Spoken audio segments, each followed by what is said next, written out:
everybody. It is time for another edition of the Silver Bullets podcast. I am Michael Citro. And I'm Chip Minnich. Chip, been a couple weeks since you and I last touched base on Ohio State football and all things. How have you been? I'm doing well, Michael. How are you doing? Things are good. I'm about, as we record this on Monday, I am exactly 1 week away from my second vaccination shot. And hopefully being a little closer to being able to go out and do things. Okay, well, that's great news. I'm actually, as we record this, at the end of this week, I will be fully vaccinated. When I say the end of this week, I'm talking the end of the work week, so Friday. All right, so we are pioneers and trendsetters, and people should follow what we do. If they can.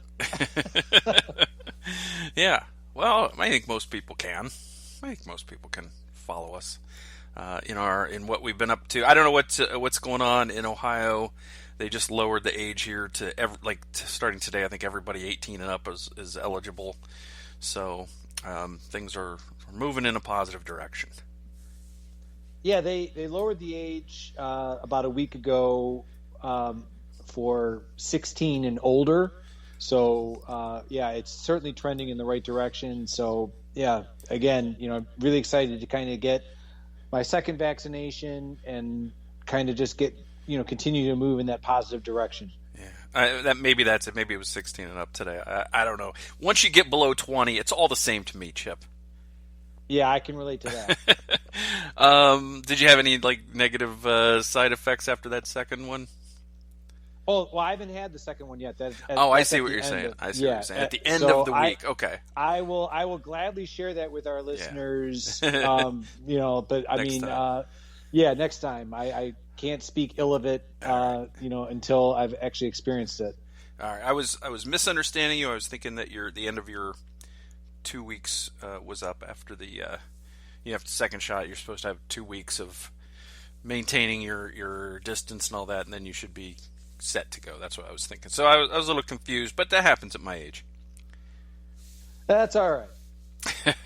Why don't we talk about a little Ohio State football and the latest happenings? Of course, the Buckeyes had a pro day not too long ago, and of course, I think one of the bigger, pieces of news that came out of the pro day was that Justin Fields went out to throw.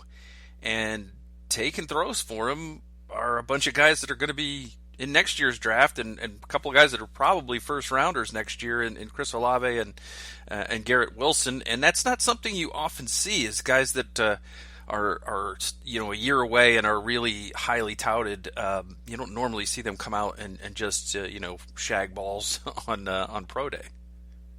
No, you don't. I mean, I seem to recall. Dating myself, obviously, but I remember, back in the day, Bob Hoying at his pro day 25 years ago. I think it was almost like a family friend. I mean, it wasn't even a walk-on wide receiver for Ohio State. There are certainly, things have certainly changed, but I think it speaks volumes about the level of respect that Chris Olave and Garrett Wilson have for Justin Fields to come out and demonstrate how good of a passer Justin Fields is. Chip, do you think that they would have that respect for Justin Fields if he were to say have, I don't know, just off the top of my head, pulling just out a random term, maybe work ethic issues or concerns? I know we're going to get into that in greater detail, but I highly doubt that they would be out there if he had the aforementioned work ethic issues as you would describe them. Yeah, so I'm sure most people know what we're talking about by now, because this was a week, last week, I believe, early in the week. Maybe it was even the end of the previous week, but you and I haven't talked since then. But there were Dan Orlovsky was on with talking to someone who's being interviewed about Justin Fields and why he might be slipping down the draft board, and Dan Orlovsky responded that he had heard some things from people, respected people, forget the exact term that he used, that there were some work ethic concerns, and where is Justin Fields' desire to be great? And my immediate thought at reading those comments was, here's a guy who he went vegetarian to, which is a major lifestyle change to improve himself physically. He is a guy who would have been, probably second quarterback off the board had he not played any football in 2020, but he went out and lobbied very, very hard, was among the most vocal leaders at trying to get the season back for the Big Ten. And, here's a guy who I think many of us would have liked to have seen gone out of bounds to protect himself a few times inside the 5-yard line. And instead, he went into contact, he cut back, he did spin moves to try to get to the end zone. That, to me, does not seem like a person who lacks the desire to be great. Oh, I think you hit it right on the head. I mean, Justin Fields, as you said, his devotion and dedication to Ohio State football, the Big Ten football in general, all of his active lobbying to make sure that Ohio State and the Big Ten, reconsidered their what would have been a disastrous decision. And again, I think Dan Orlovsky, I realize that yes, he played the game, and he's trying to kind of rise up the ranks, if you will, of that analyst commentator. But it just seemed those comments were completely out of touch, and certainly provoked a firestorm, not just from Ohio State fans, but a lot of other fans within the media world, to kind of say, Dan, that, for you to be making these comments on, it sounded purely on subjective hearsay, was completely unfounded. Yeah, and it's the thing about, somebody who's trying to do a job for which they may not be adequately trained. I mean, as you said, Orlovsky allegedly played the game of football, and he's a guy who, if he's asked a question and he wants to do some research, go do your research. But, he came back later with some sort of half-ass, not necessarily an apology, but an explanation of what, how he reached his conclusion. And then he dug a little deeper, meaning he actually made some phone calls to people who knew Justin Fields and had worked with him before, and found out that, there are no issues with Justin Fields' work ethic, and then he came out with that. But here's the thing: is you're getting paid to do this job. You can't make a mistake like that. That shows poor judgment. The kind of judgment that maybe would lead to a quarterback scrambling in his own end zone, running out over the back end line, and not paying attention where he is on the field. That kind of poor judgment. So Dan Orlovsky has apparently had poor judgment for a long time. Duly noted. Yeah, I mean, the Dan Orlovsky, I would venture that if somebody were to Google Dan Orlovsky safety, it would not take long to bring up the clip that you're referring to.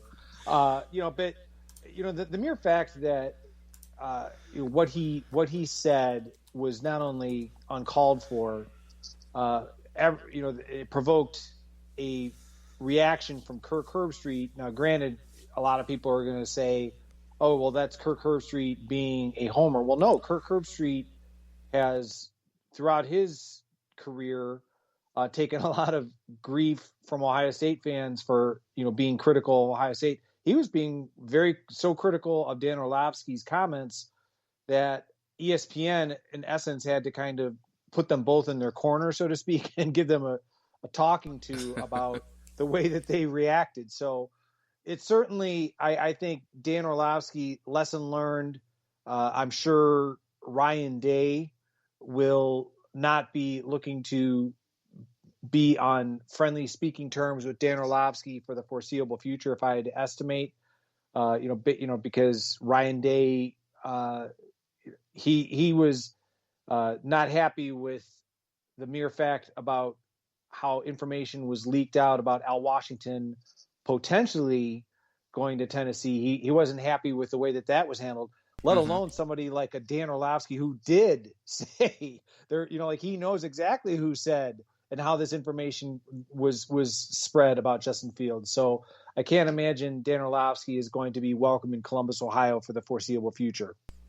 Yeah, I mean, and the thing is, it as you talked about it being irresponsible, the thing that it does is this could affect the judgment of people who have control of where Justin Fields is drafted.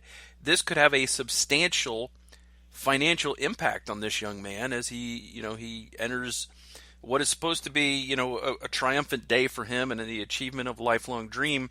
We could see one of these tumbles down, like we saw with Aaron Rodgers years ago, where there's a camera somewhere at the house waiting for him to be drafted, and he's waiting and waiting and waiting. These are the kinds of things that irresponsible types of remarks like this can lead to.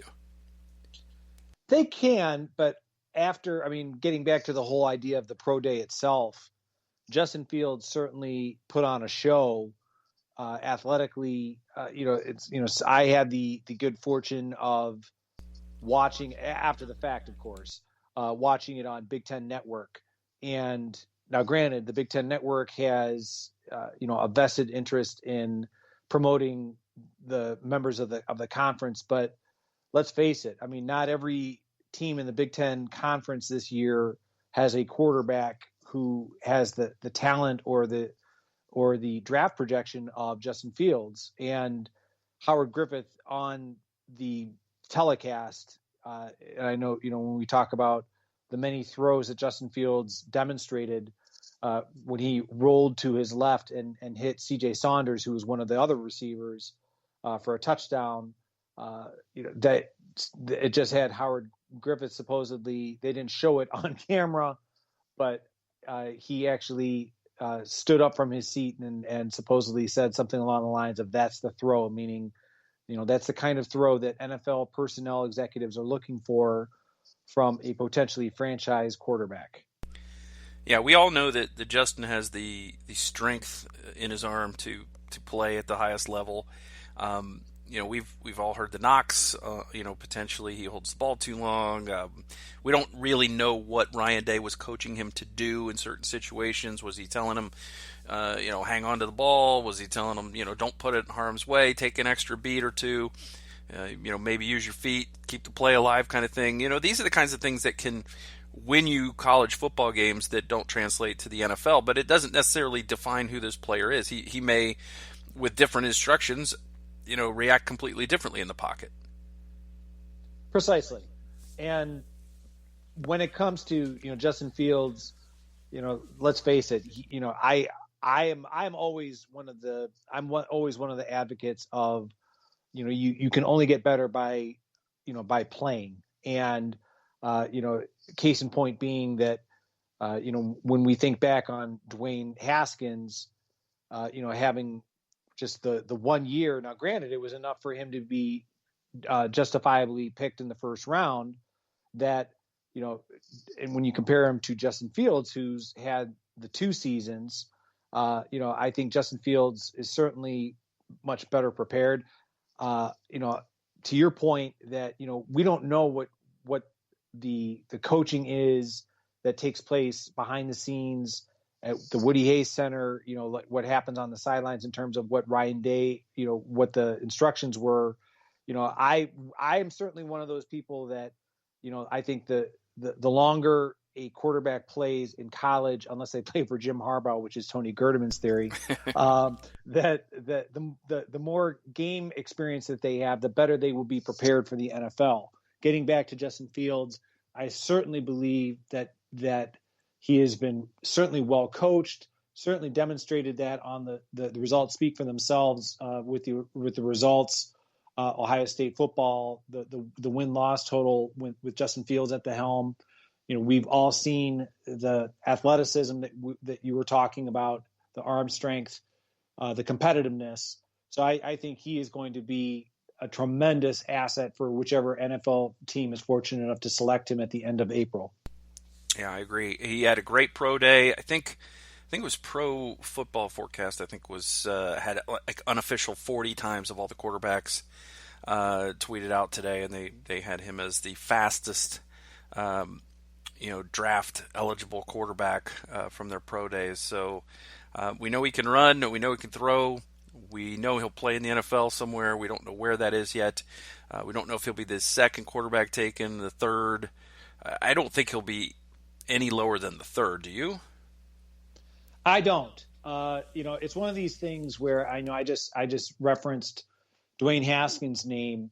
I think what's so important and is so overlooked during this whole process is, it's easy to look at the player and, I remember an expression that you can talk yourself out of a player. You can, I mean, it's one of these things where it's like, if you truly want to, you can find flaws, and blow them up in your mind to kind of justify, why we shouldn't pick somebody. But what I was going to say is, as it relates to your question about, the second, third, fourth quarterback, whatever it is, well, which organization is the player going to, and how effective will they be at putting them in a position to succeed? When it came to Dwayne Haskins, the stories have come out that, yeah, I'm not saying that Dwayne Haskins was without fault, but that the Washington football team, there were a lot of issues that kind of contributed, to Dwayne Haskins' errors and mistakes. The fact, one of them being that they really didn't necessarily, have a great deal of confidence or enthusiasm to have him in the first place. Getting to Justin Fields, when you look at the teams that are picking first, second, third, et cetera, is, I think it would be, as much as Justin Fields would want to go second, maybe, like to kind of, because it's, as you said earlier, potentially more money. I would hope the teams that are picking third and fourth, in this case right now, San Francisco and Atlanta, I think would be more likely to build around Justin Fields and ensure his long-term success. Yeah, I agree. It's that really is a lot of it for any quarterback that gets drafted, comes out of college, gets drafted. A lot of it is, where are they selected? What situation do they land in? What's the quarterback coaching situation there? What's the head coaching situation like there? That's all very, very important stuff. And we know that Trevor Lawrence has been on top of everybody's draft boards for 2 years now, so we figure he's going first. And then then there's some question: is it going to be Justin Fields? Is it going to be BYU's Zach Wilson, who's really worked his way up into the conversation with his play last season? But I don't see him falling below that level. I mean, then you're talking about guys like North Dakota State's Trey Lance. Who else? Mac Jones obviously has certainly helped his stock the last year.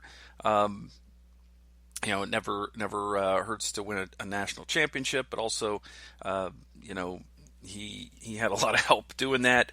Kyle Trask is another guy who's sort of in the conversation, but I just don't see it. I think Justin Fields is number 2 or at the lowest number 3. That's just the way I think it'll go. But then again, NFL general managers every year prove that they are getting paid way too much money by letting guys slip through their fingers.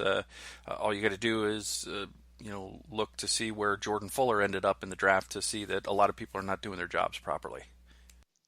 Exactly. Jordan Fuller is a classic example of that over analysis leading to paralysis. And you could find fault with Jordan Fuller in the sense of, all right, well, he wasn't necessarily the fastest or the strongest, but he was essentially, he was, like having a coach on the field and as demonstrated as solid and sure of a tackler at the pro level as he demonstrated at the college level. How he fell to that 6th round, the Rams were the lucky beneficiaries of every other NFL team making mistake after mistake for 6 rounds.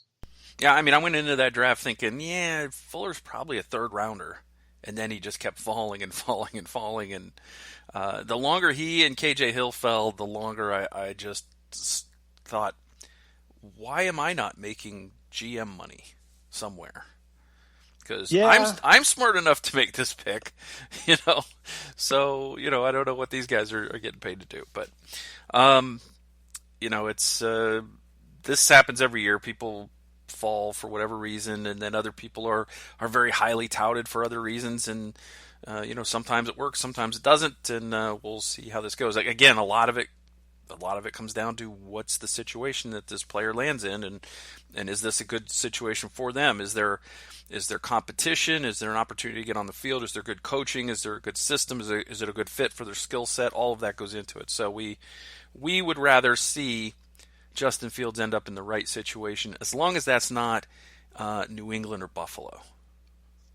Well, I don't think it'll be Buffalo, because no, it won't be Buffalo. I know.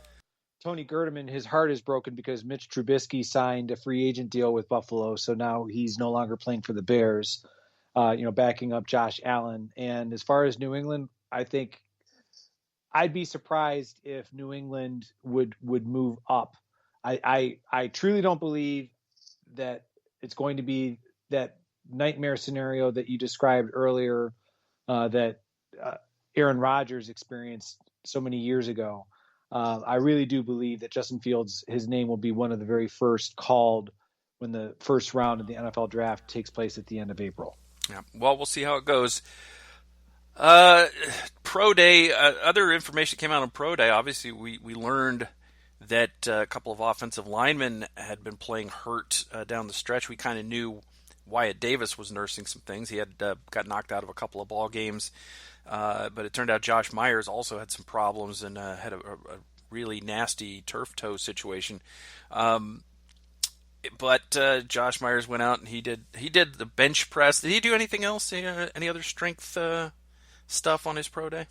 I don't believe so. But like you said, it's like the fact that these guys battled through injury and they kind of metaphorically took one for the team, so to speak. In the sense that they played and competed for Ohio State. They at any point, a lot of players around the Big Ten and around the country were opting out. Wyatt Davis, let's face it, Wyatt Davis was going to opt out if the Big Ten did not reverse its decision. So I mean, that's the kind of thing. It's like when you talk about work ethic and a love of teammates and a love of the program. I mean, you look at a young man like Wyatt Davis, the fact that, again, Josh Myers, battled a turf toe, can't say enough positive things about these young men and wish them nothing but the best for the future.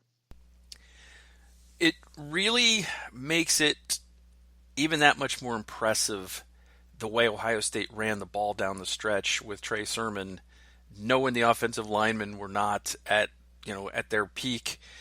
Trey Sermon certainly was at his peak, but it really makes you stop and go, holy cow, if the offensive line had been healthy, what would those numbers have looked like? Yeah, and speaking of Trey Sermon, he's one of those guys that, I'm glad that he was able to participate in Ohio State's Pro Day, and this is not a knock on Trey Sermon. I think it's just the nature of the NFL nowadays is that the running back position has been, steadily devalued in the sense that, you kind of, okay, well, we can get a player, later. So, Trey Sermon is going to be one of those guys that, it's possible that, that he could sneak into the second night, but I think that he's going to probably be more of that day 3 selection, which is rounds 4 through 7. Just because of the nature of the position. Yeah, and someone's going to get a heck of a bargain at that spot. You and I are old enough to remember when teams traded their entire draft for a running back.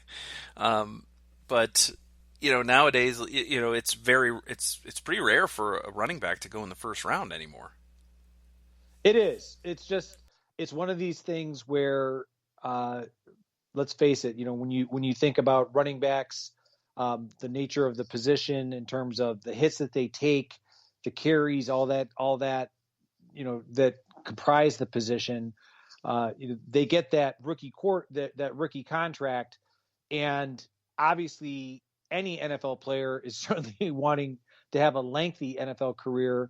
It's kind of becoming unusual for running backs to score a major second contract. Ezekiel Elliott, for Ohio State, has done that with Dallas, and I'm happy for him.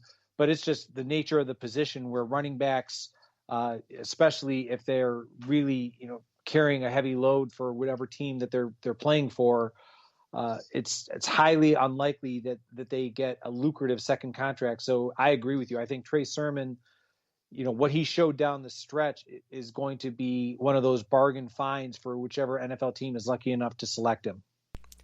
I think Najee Harris has a chance to go in the first round this year. I don't see anybody else going in the first round. Maybe Travis Etienne, but I mean, there's pretty good depth in the running back position. I think teams will start again. Wait till the second, third round to pick up their running backs. I mean, you've got some crazy good names in here. Chuba Hubbard, for example. So Trey Sermon, I think, is most people have him around the 10th, 11th running back taken.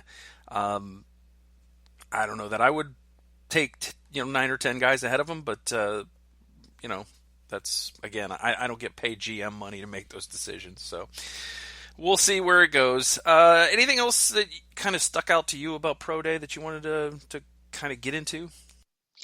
I would just say that, if anything, it's, I know we already talked about Justin Fields and, Trey Sermon and the linemen. It kind of, I thought it was kind of inspiring to see, Tommy Togiai on the bench press. He looked almost as strong as Gerd, in terms of the number of reps that he put up, like 40 reps, almost as strong, almost. But yeah, I mean, like Togiai, I think is going to be a tremendous value wherever he's picked. I think, if anything, the fact that the Togiai, I mean, obviously demonstrated that physical strength, 40 reps of 225 is tremendously impressive, but the results on the field backed up what you see, like with that weight room strength. So, he's going to be one of those guys I think that you could plug in to an NFL defensive line, barring injury, and he's going to have a lengthy and productive NFL career. Yeah, I see good things ahead for Tommy Togiai. I hope that he lands in the right situation and is there's a spot available for him to step right in. The thing about Gerd's reps, though, Chip, is that they get easier each time he makes a rep because the Miller Lite bottle gets emptier every time that he lifts it. Yeah, taking too many Millers to the face can kind of impact you. So yes, I think many of us have been there. All right, so are we done talking about the Pro Day then? Yeah, I think we can move on to another topic. All right. Well, we've got more to talk about, and we'll get to those other topics right after this.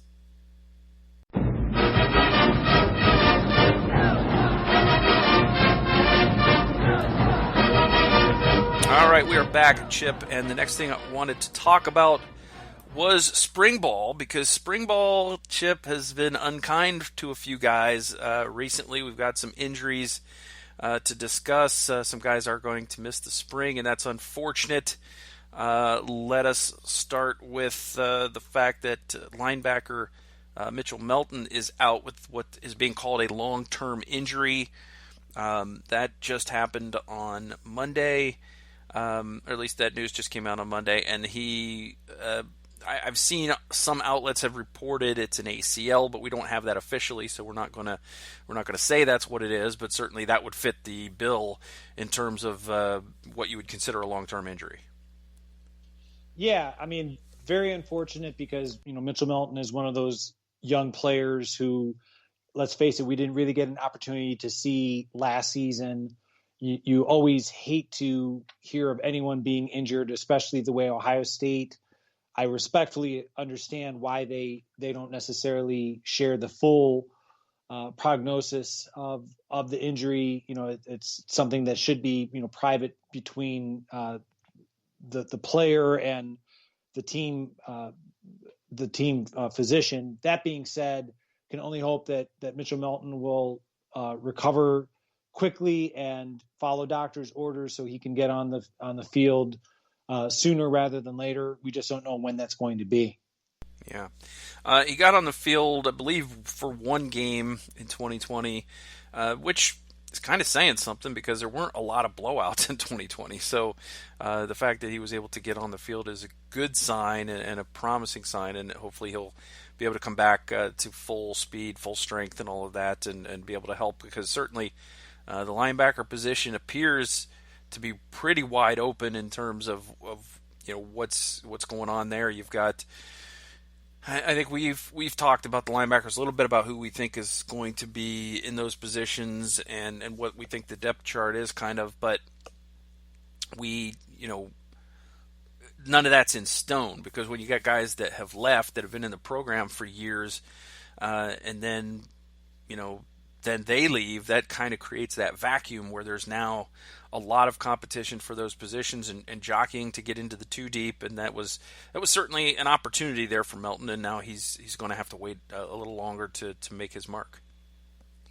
Yeah, like I said, I think very unfortunate. We just don't know the severity of it, and let's hope that his rehabilitation goes smoothly and he's able to get on the field for hopefully sometime in 2021, but if not, certainly in 2022.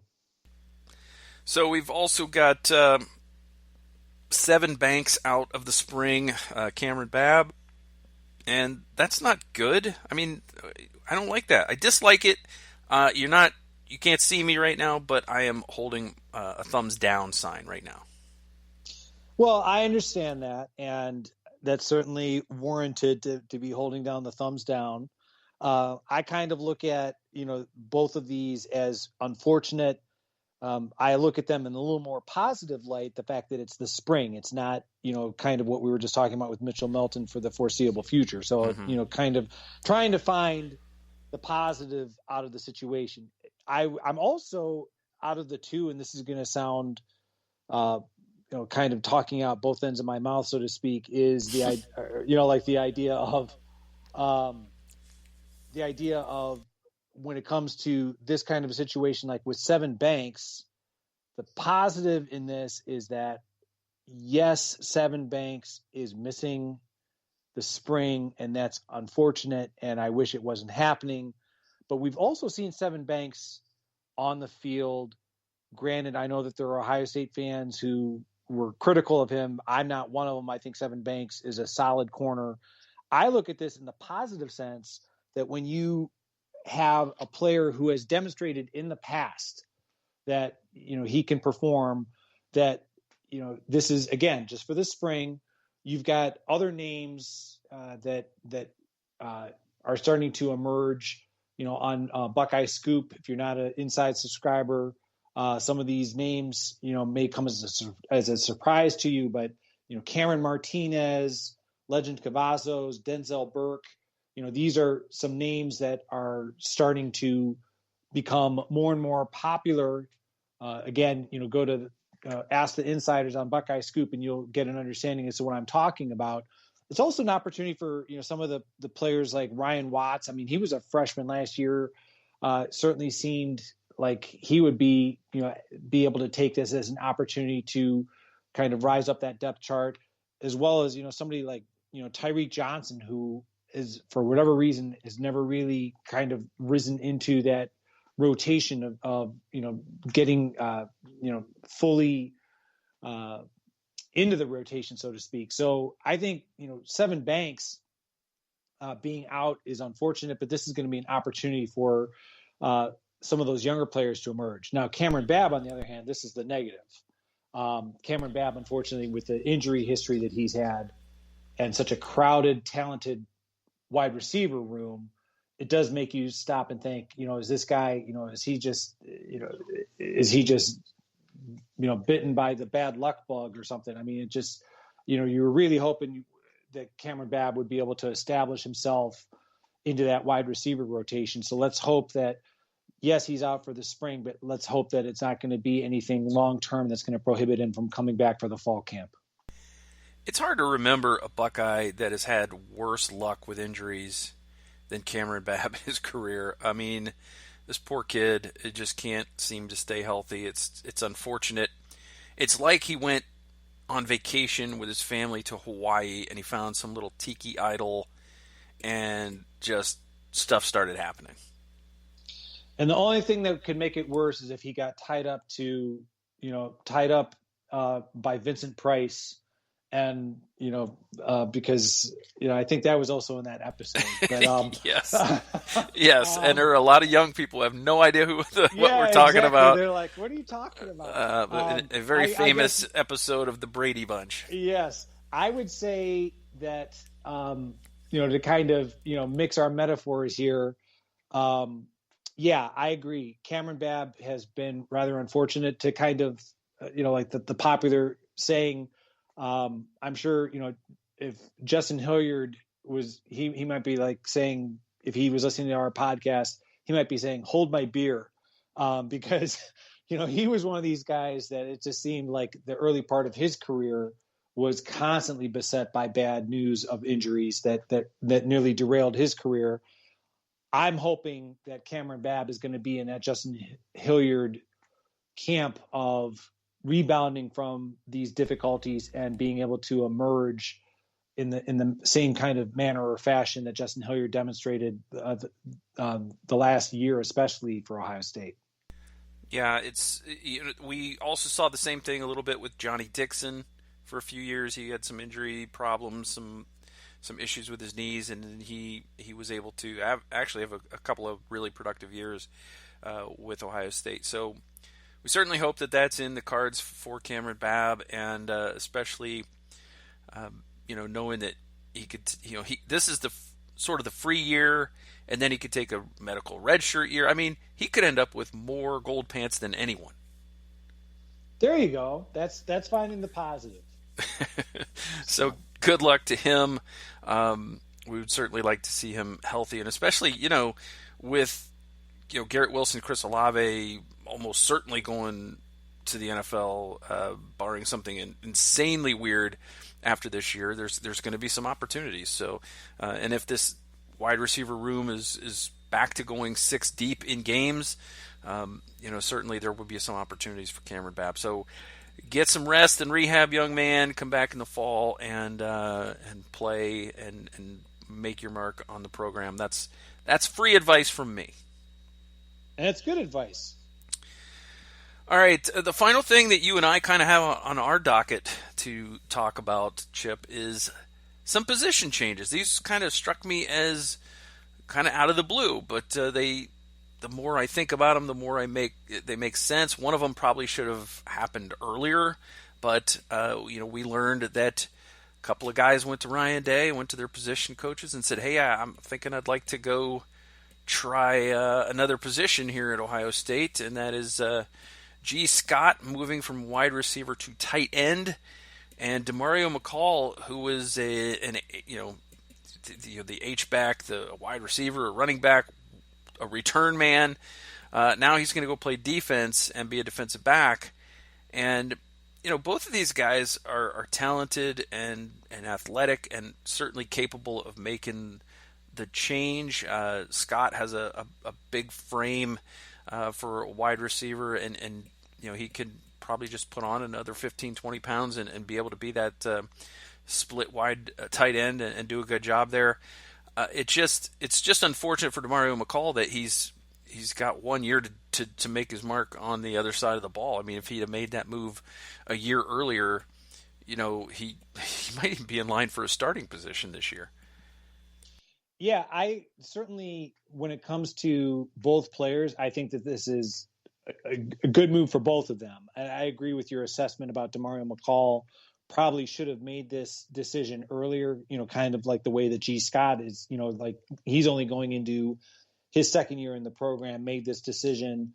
I guess from what one of the things that Coach Day said about G. Scott making this his decision, like that, like the compliment that Coach Day had for both young men is that it wasn't that the coaches suggested this. This was, G. Scott, Demario McCall, respectively. They were both kind of came to the coaching staff and said, "I would like to make this move." With G. Scott, the fact that he's listed, as you said, like 6'3", and supposedly struggling to stay at that 215-pound listed weight. I think Coach Day said that he basically is kind of like a couple Big Macs away from like putting on the weight. Like it's not going to be difficult for him. As I look at, let's face it, when I look at that tight end depth chart, and this is not meant to slam the players on the depth chart. Let's face it, you've got, again, Jeremy Ruckert, well established. That's not an issue.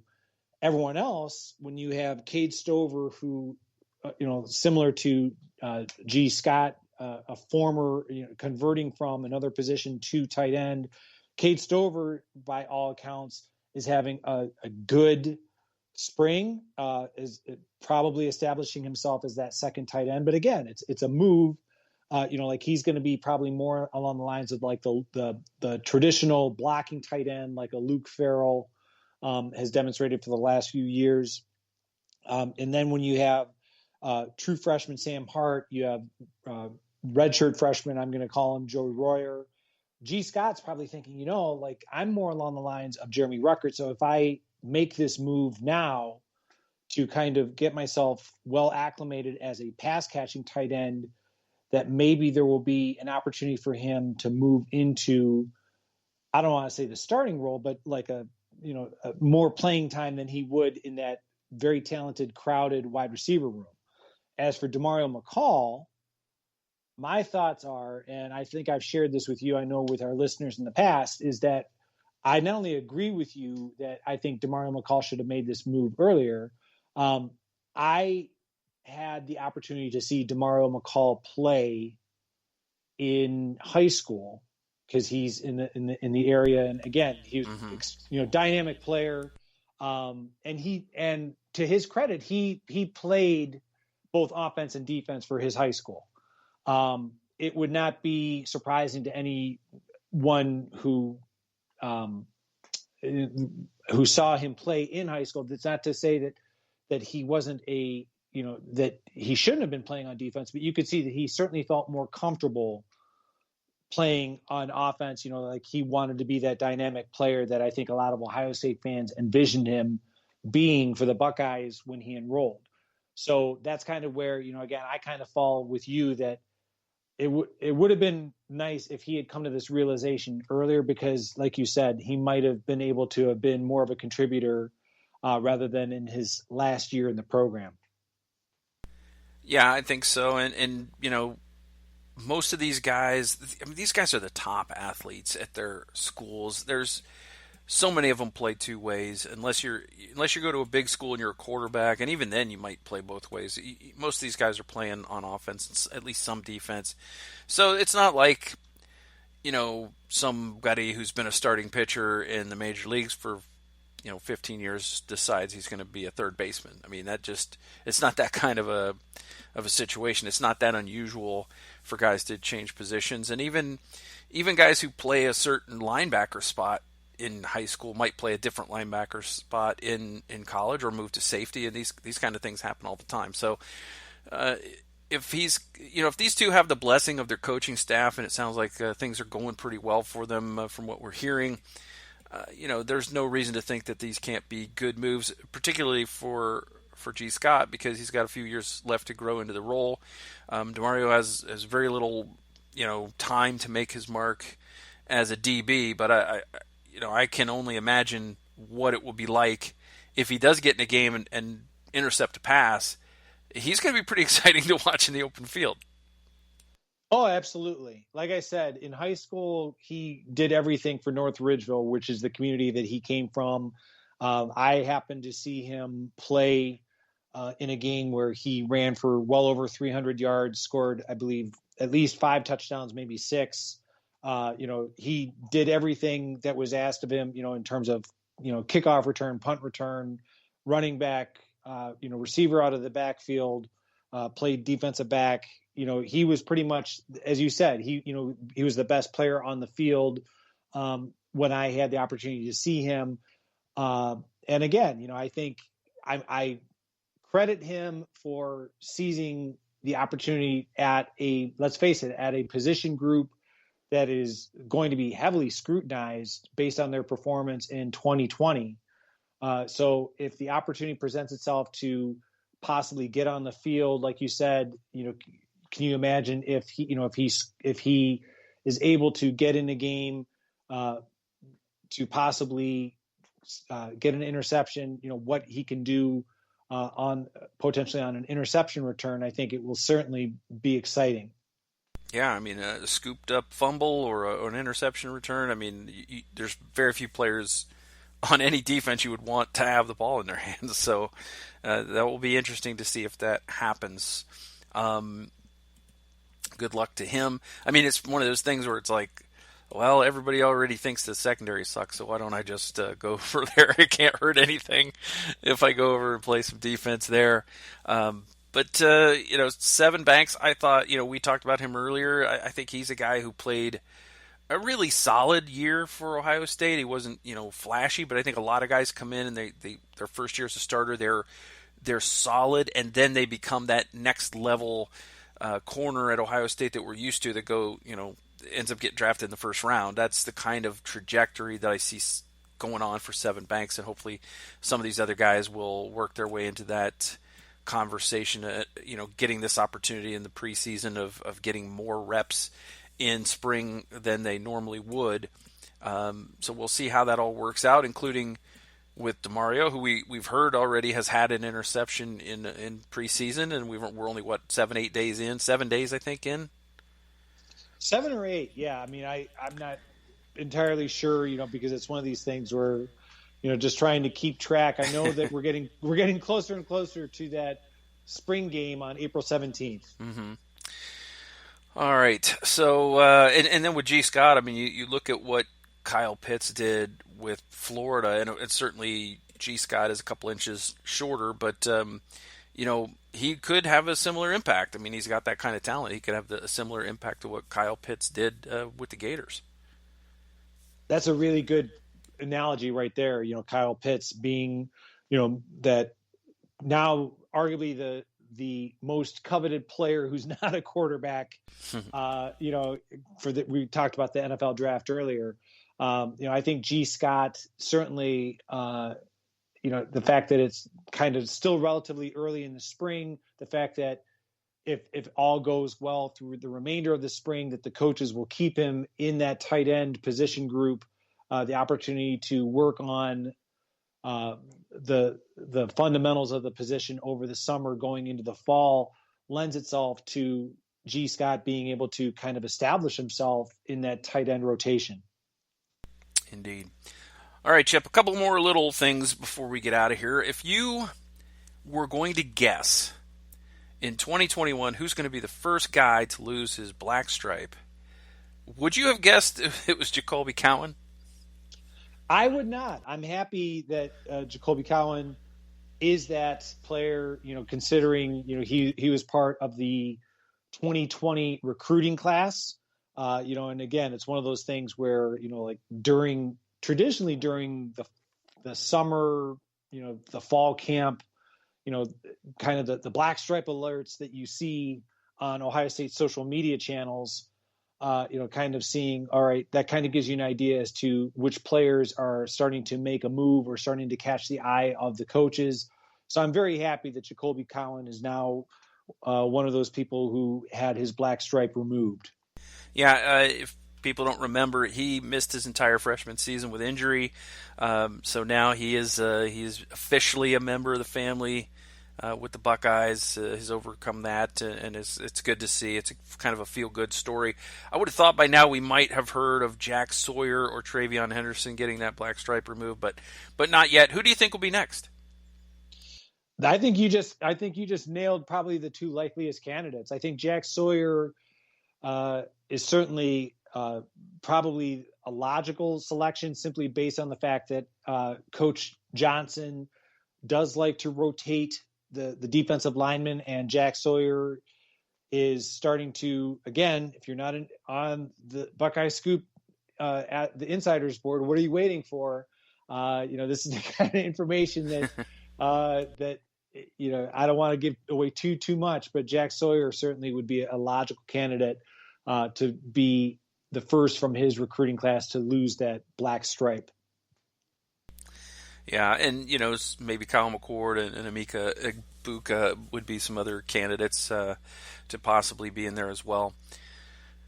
Finally, Chip, we got a little bit of sad news since you and I have last spoken.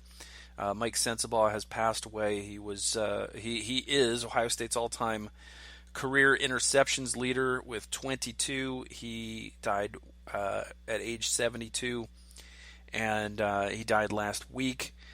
He was on that super sophomore class that was part of Ohio State's 1968 national championship. Everybody's heard of Jack Tatum, but Mike Sensabaugh played with Jack Tatum. He had 9 interceptions in 1969, which is tied for a school record for one season. He had 8 in 1970. He's a first-team All-Big Ten guy. A first-team All-American guy.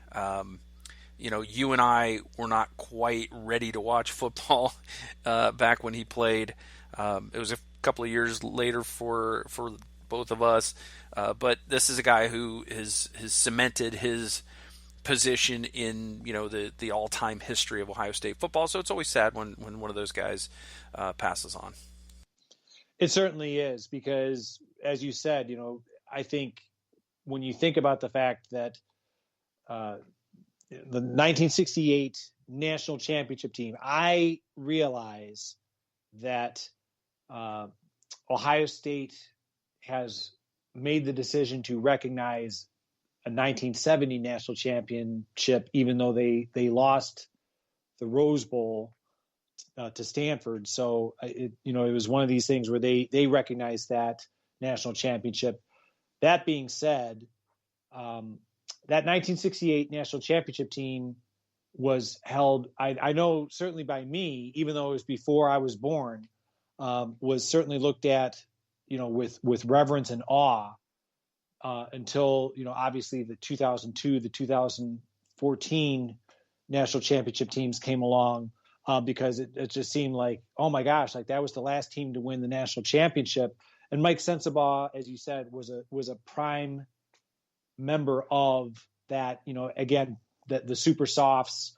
It seems like such a distant memory, but back in the day when freshmen were not eligible to play at the college level until their sophomore year, and Mike Sensabaugh being one of that sophomore class that helped to contribute to one of Ohio State's national championships. My sincere condolences to his family and friends, and especially his teammates who are mourning his loss. Yeah, I mean, you and I just talked about guys playing more than one position in high school. Here's a guy who did it in college. He also punted for the Buckeyes, and he set a Rose Bowl record with 319 punting yards in that win over USC in 1968. So. To end the 68 season, I guess. But it's, it would be great is to have Jack Park on, because I bet Jack Park has some great Mike Sensabaugh stories. Jack Park could, I can only imagine, he would be able to tell us any of the minutia details of Mike Sensabaugh's life that, I realize that you just rattled off all of his contributions, but I'm sure that there's something that Jack Park could contribute that neither you nor nor I have any inkling as to like some of the great aspects of Mike Sensabaugh's career. Yeah, I'm sure he's probably got stories about things that Woody Hayes has said about Sensabaugh and all of that. So, I mean, you think about it, this is a guy who in 2000 was named by the Touchdown Club of Columbus. He was named to the Ohio State All-Century team. So over the period of 100 years, he's one of the very best players to have played for Ohio State in a century. That really puts in perspective what his abilities were like and what kind of player he was when you consider that time span, even though you and I and most of our listeners are too young to have seen him play. I think, like you said, that's quite a tribute to Mike Sensabaugh in the sense that, his contributions, it's very easy as it gets further and further from that 1968 national championship team to kind of overlook. But I think you summarized his contributions very, very well. Yeah. Went on to intercept 27 passes in the NFL. So not too shabby. Not too shabby. All right. So, as you said, certainly our hearts go out to all of those who knew Mike and who played with Mike. And, it's a sad loss for the Buckeye family, but the great thing about it is here now we're in the spring. Spring is about renewal, and every year more and more names get added to that Buckeye family as we go and become part of the, I like to call it the tapestry of Buckeye history. Is that every player who comes through the Woody Hayes facility and those who came before the Woody Hayes facility was even a thing, they all have a role. They all meant something to this program. Maybe it was a small contribution, maybe it was a walk-on who just did great things in preparing the starters to play that week, or maybe it was a guy who went out and won the Heisman. But everybody has their role, everybody has their place in that tapestry, and so we lose somebody like Mike, but he's in that tapestry forever, and then every year we get more and more guys to add to that. So that's really what is great about Ohio State football and college football. I like that word, tapestry. Very well said. All right, Chip, anything else you want to discuss before we call it a day here on this edition of the Silver Bullets podcast? No, I thought we covered, a lot of the comings and goings of what's happening during the spring. The next time that we talk, the exciting thing about it is we'll be able to talk about what we saw during the Ohio State spring game. Because a couple weeks from now, it'll be a few days after the Ohio State spring game, so we'll have some fresh analysis as to what it looks like, and maybe get an idea as to what the 2021 Ohio State team will look like in the fall. Sounds good. I'm looking forward to it. Before we roll out, Chip, where can folks find you on the interwebs? I can be found on Twitter at Chip Minnich. My last name is spelled Minich. And besides podcasting for Buckeye Scoop, I'm also a contributor to Athlon Sports. So you sometimes will find occasional articles about Ohio State football and other college football teams whenever Athlon Sports assigns to me. All right, you can find me on Twitter at Mike36Fan.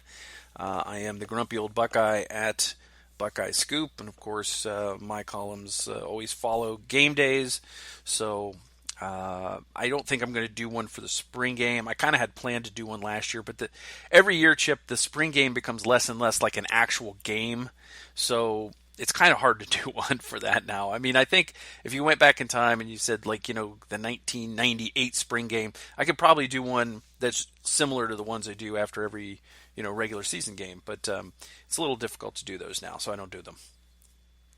Well, I can understand that, and I agree with your assessment that it's becoming less and less like an actual game. Like I said, I'm excited just because all the information that we're getting out of the practices. I know that Gerd and Tom Orr had an opportunity. They contributed some great pictures and video on Buckeye Scoop.